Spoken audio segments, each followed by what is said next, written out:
শ্রমবাজার তৈরি করার মধ্য দিয়ে বিদেশি শ্রমিক রপ্তানির মধ্য দিয়ে বৈদেশিক মুদ্রা অর্জন, খাদ্যের স্বয়ংসম্পূর্ণতা অর্জন, সমস্ত কিছুই শহীদ রাষ্ট্রপতি জিয়াউর রহমান এদেশের জন্য করেছেন। গবাদি পশু, হাঁস মুরগি খামার করে তোলার জন্য গ্রামে গঞ্জে প্রত্যন্ত অঞ্চলে তিনি গিয়েছিলেন। মৎস্য খামারের উপরে তিনি জোর দিয়েছিলেন। কৃষিতে সহায়তা করার জন্য, কৃষিতে উৎসাহী করার জন্য সমগ্র বাংলাদেশ চড়ে বেরিয়েছেন। জনাব তারেক রহমান সাহেবের এই মহৎ উদ্যোগ জিয়াউর রহমান ফাউন্ডেশন, আপনারা ইতিপূর্বে জেনেছেন যে কোভিডের সময় সারা বাংলাদেশে ল্যাবের ডাক্তারদের মাধ্যমে রোগীদের পাশে দাঁড়িয়েছিলেন।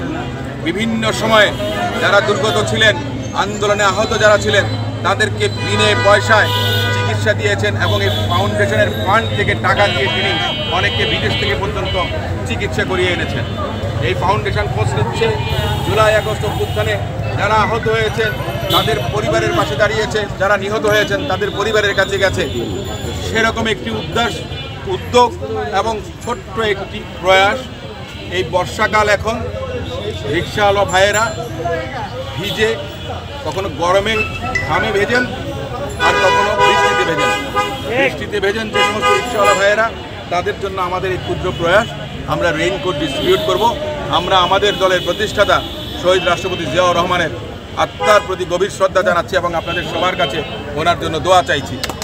আমরা সেই সঙ্গে শহীদ রাষ্ট্রপতি জিয়াউর রহমান, তিনি বাংলাদেশে বহুদলীয় গণতন্ত্র প্রতিষ্ঠা করেছিলেন।